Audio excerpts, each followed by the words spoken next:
I want to thank Reverend Ken Hertel for his sermon last week, in particular for helping all of us think through what our core values are and how best to live into them. Now, two things about his sermon that really struck me. One was kind of this idea about Adam and Eve and that story and how it relates to kind of being our full and whole selves as human beings. And the other regarding archery, and his call for us to not miss the mark on who we most want to be in the world. After listening, it really led me back again to that Adam and Eve story, as I said. It's one of the stories, though, that has often gotten under my craw. For a lot of reasons. Not the least of which is it switches the very location of the divine from the goddess who created the world and humans to a story of a male god who created Adam and then a female from a man's rib. Am I right, Crystal? Every older myth had the goddess creating the world. And often, the goddess creating the world with the snake. That's really interesting, isn't it? Okay, but aside from that, which is a different sermon, someday I'll get there, the story sets up an odd dichotomy, okay? Now, you all remember this story, I'm sure. There's a garden, and it's all so fabulous, right? It's like a 80-degree day out on a beach. You can just imagine it with a garden around it, and kind of like around here, right? On one of those days, you go to the beach, and there's no no-see-ums, no mosquitoes. That's key. It also has, a light rain that comes in at the afternoon, and there's a triple rainbow that shows up every day. I'm positive of this. It smells like gardenia and jasmine. And there then comes Sven, comes out with a pina colada and asks you if you're ready for your afternoon massage. I mean, not really, but I was just seeing you were listening to me. Anyway, this is paradise, right? As they say. God has made all of it. And God says, this is good.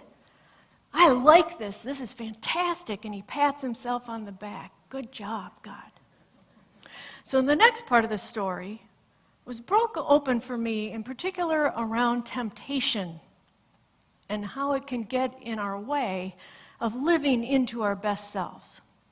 You'll remember here what God put in that garden with the palm trees and the gardenia and the pina colada, a tree of knowledge of good and evil.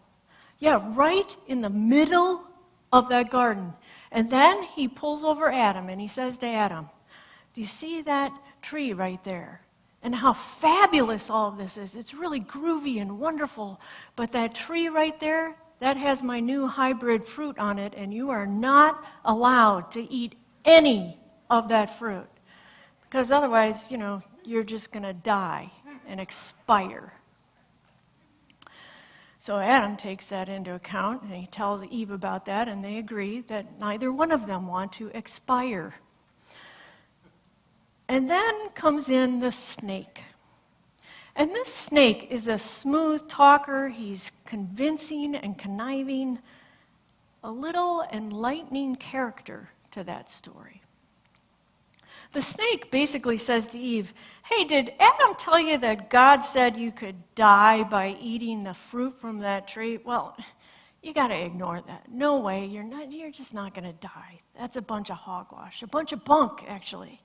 God told him that because he knows that if you eat the fruit from that tree, your eyes will be opened, and you will become like God, and you'll know the difference between good and evil. Oh, that snake, man, he's good.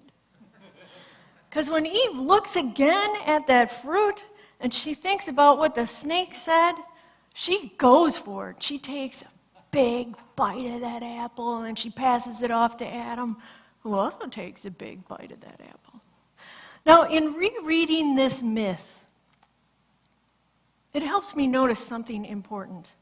When I read it for a psychological truth rather than a literal truth, something about that keen, skillful snake's enticement to eat that apple really struck me, and I saw this with new eyes.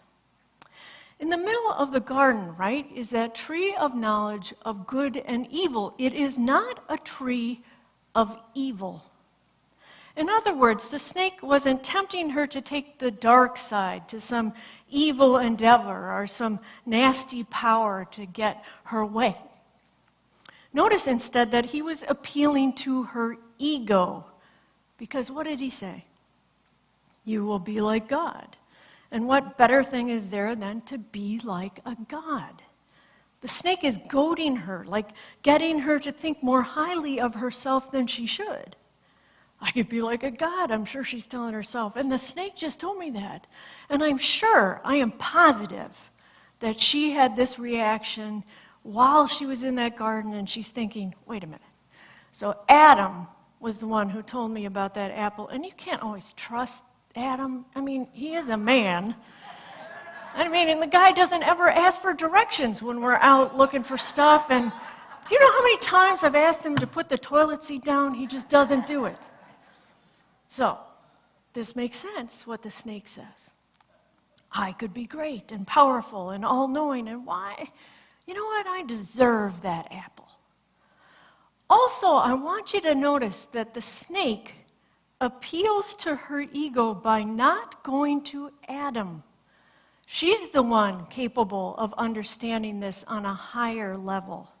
She's the special one, not Adam. And here's what kicks in for me with this story. We usually use this story as a means to think through our battle with being good versus succumbing to the evils of the world. And yet, in careful review, I think it's a better interpretation to think of this as a battle between our desire to be good in the world and our ego. It seems to me for Eve, for the rest of us as humans, this is our greater fight, the fight against ego. Indeed, as Rabbi Harold Kushner, the prominent writer and Jewish theologian, points out, the harder choice in our life is not between good and evil, but between how we see ourselves as good people and our need to be recognized, be successful, be known, which is driven by our egotism, not our core values. Kushner comments, what happens when our need to think of ourselves as good people kind of collides with our need to be recognized as important? Is it possible to do both? How often do we find ourselves betraying our values by violating our conscience in our struggle to have an impact on the world? Political candidates compromise their values to raise funds and gain votes. Salesmen exaggerate the virtues of their wear. Doctors, lawyers, and businessmen neglect their families in the pursuit of professional notoriety and financial success. Often we don't like what we find ourselves doing, but we tell ourselves we have no choice.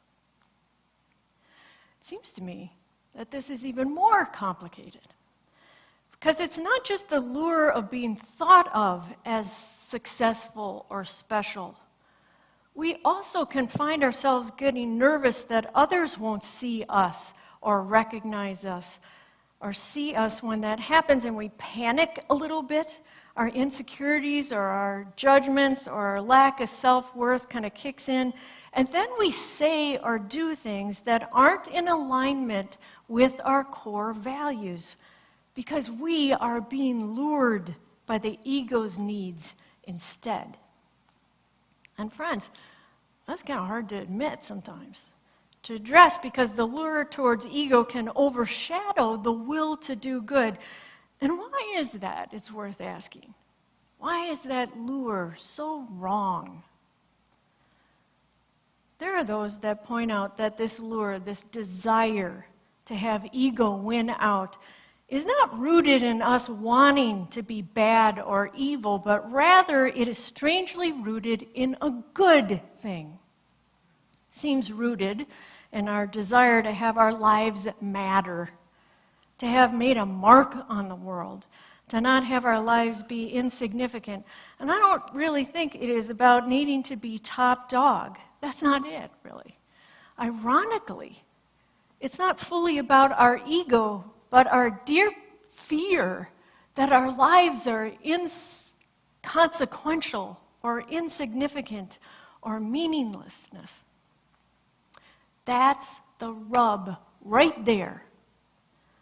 We don't want to feel insignificant and meaningless, or that we don't matter. We just don't. And everywhere we look, we are told significance is in money, prestige, and one's legacy, and being known by thousands, by having the most likes and the most followers. Everywhere. That is the world that we live in. In fact, that has been the rub for human beings since the beginning of our conscious minds. But friends, you know as well as I do that the path laid out before us is laden with traps of the ego's making that keep us from just the simple yet heartfelt values of the core of our being. And there's another way, really. It is the religious call. And it has always been that. The religious call, or your conscience call, your God call, your sense of being one with yourself in alignment with your values, is something only that you can hold on to, and magically it can indeed ground you in knowing that you matter. I get how it's much harder to not follow the larger lure because we want others to know how great we are so that we can feel great ourselves. Others recognizing us serves as validation of our worth. And yet, in the end, what matters most, what will make us feel like we matter, is internal. It's inside all of you. Is knowing we held on to those values and acted on them to the best of our very ability. I was reminded the other day of this call in the Bible that comes in the book of Matthew, and it's one of the times that Jesus is talking about money. And he tells the people gathered to be generous with their money, with their treasure, and yet don't tell people about your generosity. Don't proclaim it. That's not where the worth of what you are doing lies. The worth is internal. The worth of generosity is the sense of being in right relationship with your values. In some ways, in that simple proclamation is the difference between acting close to your values and fighting against the need of your ego to be recognized. Jesus knew that. That little simple story gets to the core of this rub. So where does that lead us? Well, I have found throughout my life that I need some North Star stories. Some stories that get me back to that place of remembering who I want to be in the world that has nothing to do with notoriety or recognition or accomplishments. In the end, it isn't it ourselves we have to be accountable to. It is only us, right? We know what those values are. We know when we're betraying them.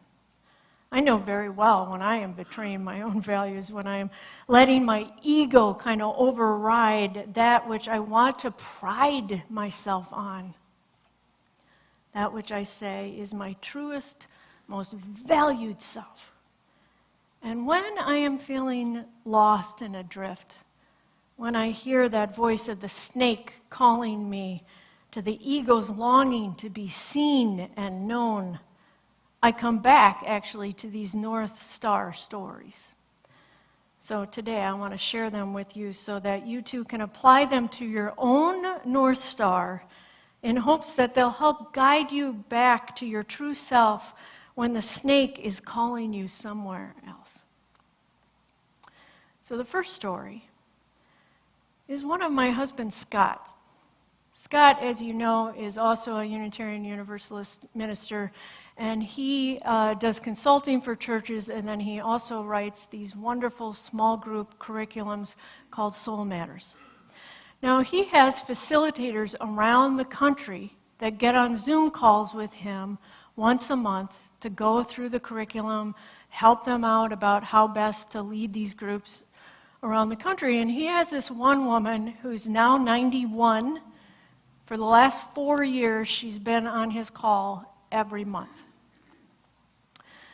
She has become, for him at least, this thoughtful guru of sorts.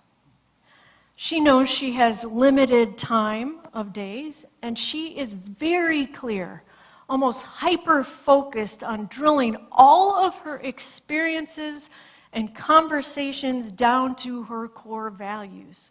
And because she does this, it actually has helped my husband in turn work on his own. So she told him the other day that she got herself in this predicament with a friend where they had this big miscommunication with each other, and it kind of blew up. They had been friends for a long time, and it was this huge mess, and things went awry, and she felt this lure to put someone in their place, to be right, to be seen.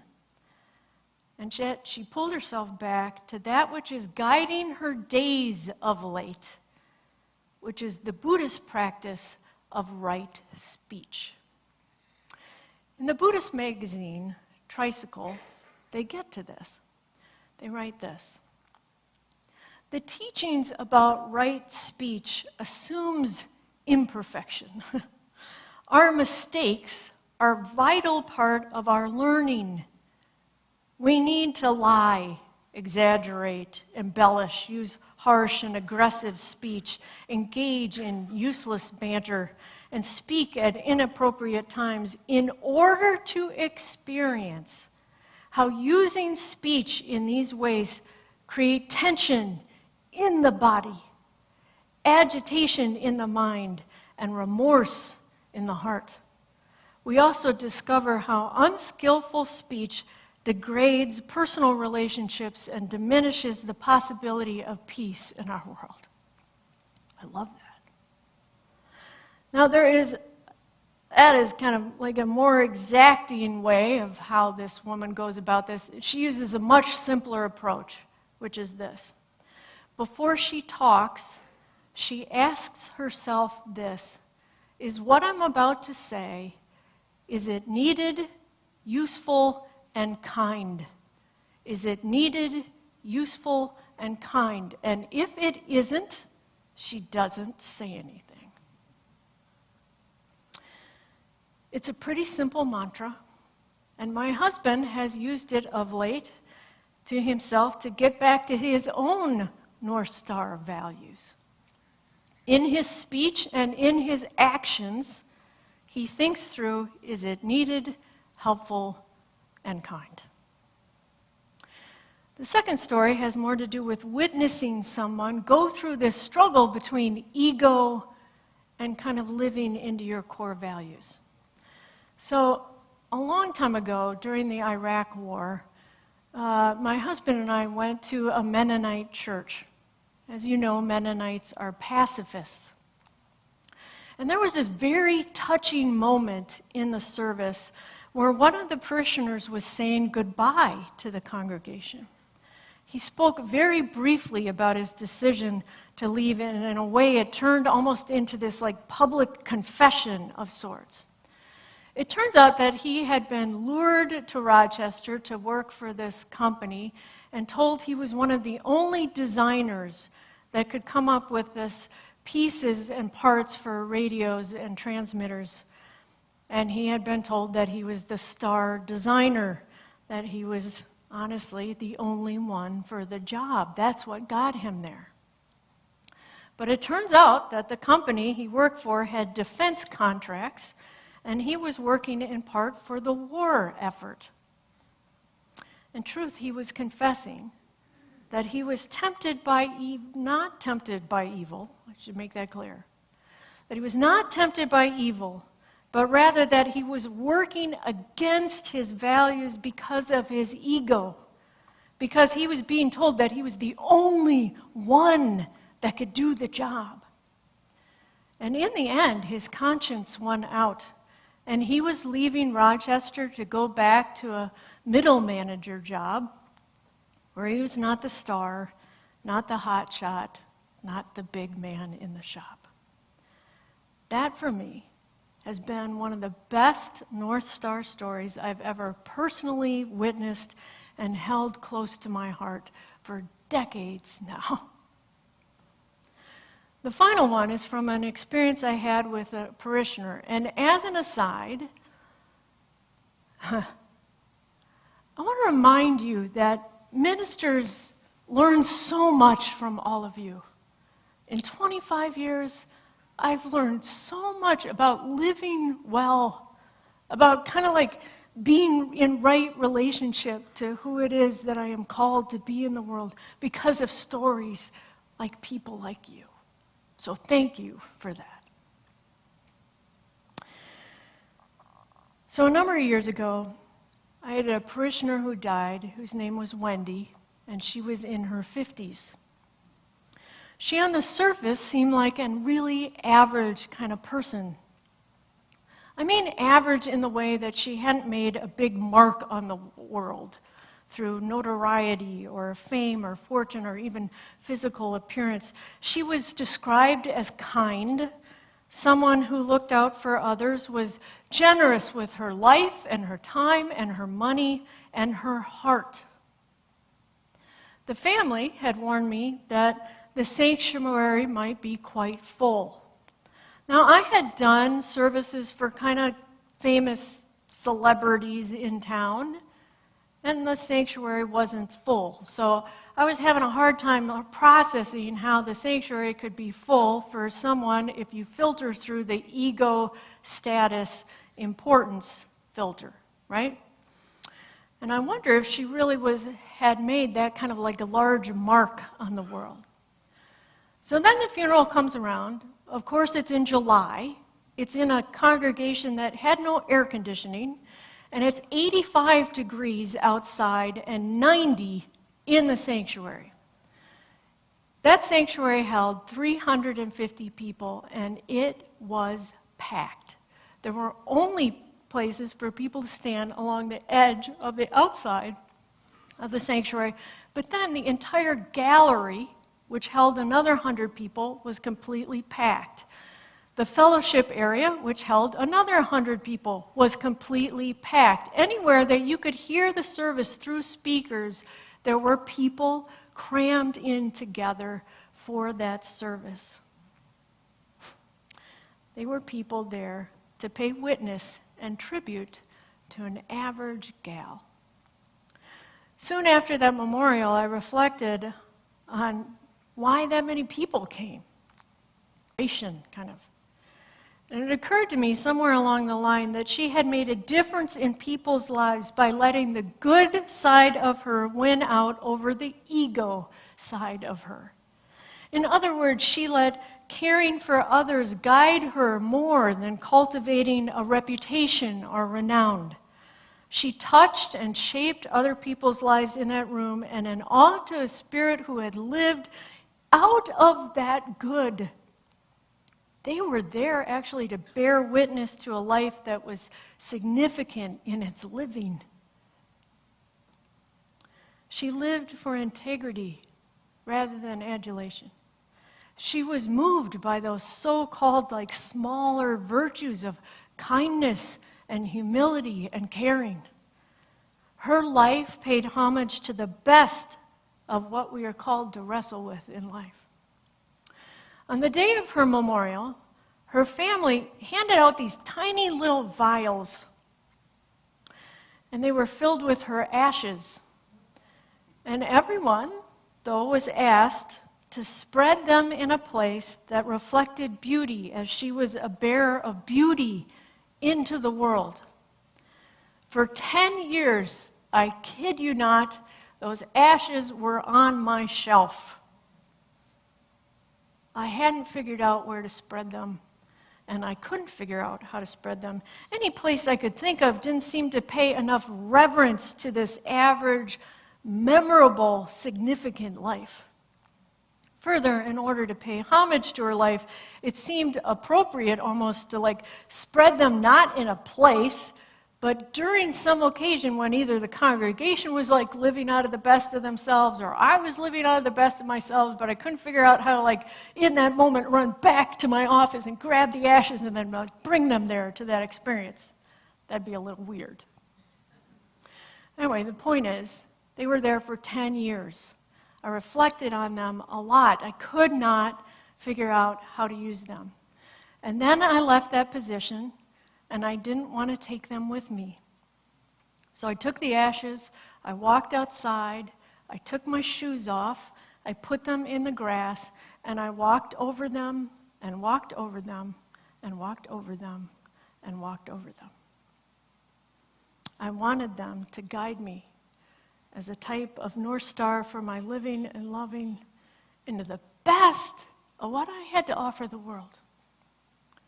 My friends, the snake is asking us to lean into ego. Our task as religious people is to lean into the good. Meaningfulness in our lives should be rooted in the right place. Rooted not in what we do or did for a living, but who we are at our best out into the world. Rooted not in what we have in resources, but in who we are at our best. Rooted not in whom we know, but in who we are at our best. And our test of whether we got this right in the end of our lives should not be any notoriety or press or acclaim or titles or awards or status while we are alive. But it should be that we too someday have our ashes sit on somebody's shelf waiting to be scattered out of awe for a life well lived of the quieter virtues of kindness, integrity, and care. May that be our calling and our resolve, my friends. Amen.